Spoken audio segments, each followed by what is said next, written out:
প্রিয় শিক্ষার্থীরা, গত বছর দেখা গেছে এইচএসসি ইংলিশ গ্রামারে বা ইংলিশ সেকেন্ড পেপারে রাইট ফর্ম বারবে অধিকাংশ শিক্ষার্থীরা ভুল করে থাকে। তো আজকে আমি দেখাবো এমন একটা জিনিস যেটার মাধ্যমে খুব সহজেই 1 মিনিট বা 2 মিনিটে সিম্পলি আনসার করা সম্ভব। তাহলে দেরি না করে শুরু করা যাক। আমরা পেজটা পড়ে পড়ে উত্তরগুলো দেওয়ার চেষ্টা করব with sequence.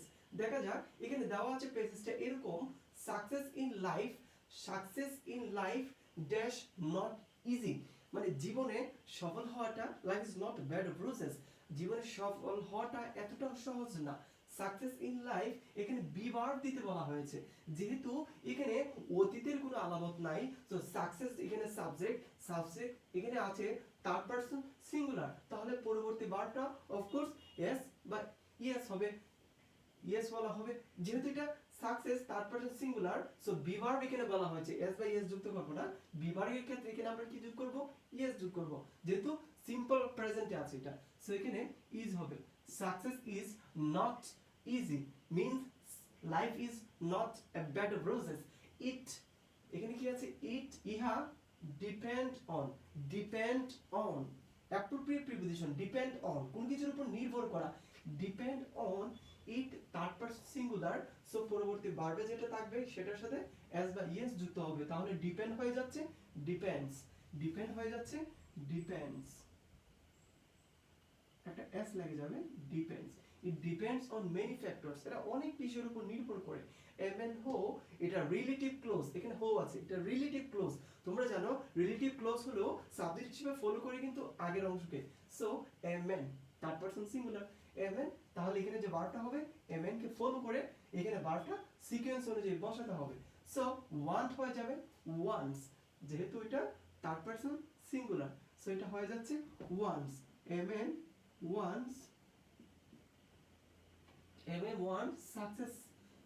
If a man want, যদি একজন মানুষ সফল হতে চায়, মাস্ট মডেল অক্সিলারি, আমরা জানি মডেল অক্সিলারির পরে ভার্বে বেস ফর্ম হয়।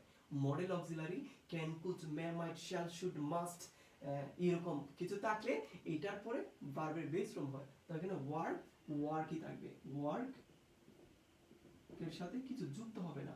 ওয়ার্ক হার্ড, যে সফল হতে চায় তাকে কঠোর পরিশ্রম করতে হবে। He third person singular, he must have, আগের সিকোয়েন্সটা দেখো, যে সফল হতে চায় তাকে অবশ্যই কঠোর পরিশ্রম করতে হবে, তবে অবশ্যই তাকে ধৈর্য ধরতে হবে এবং একটা ডিটারমিনেশনও থাকতে হবে। তো এখানে হ্যাভটা আমরা মাস্ট হ্যাভ বসাবো। মাস্ট হ্যাভ এটা কিন্তু অর্থ অনুযায়ী এখানে আসে। Must have patience and determination. if he এটা একটা কন্ডিশনাল সেন্টেন্স, if he এটা একটা conditional sentence. if he at his best, এখানে যেহেতু কোনো আলামত নাই বা অন্য কিছু নাই, এটা আমরা জিরো কন্ডিশনে ফেলে দিব, তাহলে he third person singular try এর সাথে এস বা ইএস যুক্ত হয়ে যাবে, ট্রাইস। আচ্ছা, আমরা জানি জিরো কন্ডিশনালে কি করে, আগেরটা যদি সিম্পল প্রেজেন্ট টেন্স হয়, পরেরটা ফিউচার হয়। সো এটা ফিউচার হয়ে যাবে। হি উইল বি, বি আছে, তা উইল বি হয়ে যাবে, will be successful in life and, আগেরটা প্রেজেন্টে আছে, সো পরেরটা কি হবে? প্রেজেন্টই থাকবে, তাহলে অ্যাচিভই থাকবে, অ্যাচিভ হিজ গোল। ঠিক আছে, যে কঠোর পরিশ্রম করবে সে জীবনে সাফল্য অর্জিত হবে, সেই সামনের দিকে আগাতে পারবে, এটাই হলো বাস্তবতা। তো এটার মাধ্যমে এভাবে এই সিকোয়েন্স টেকনিক ব্যবহার করে তোমরা যে কোনো রাইট ফর্ম বার সহজেই সলভ করতে পারবে। এরকম আর নিত্য নতুন ভিডিও পেতে চাইলে এবং বোর্ড কোয়েকশন সলভ বা কি তোমরা চাও কমেন্টের মধ্যে জানিয়ে দাও। আমি দ্রুত এই বিষয়ে তোমাদের জন্য প্রিপারেশন পূর্ণাঙ্গ, যাতে একটা প্রিপারেশন হয়ে যায়, সংক্ষেপে একটা ক্লাস নেওয়ার চেষ্টা করবো ইনশাআল্লাহ।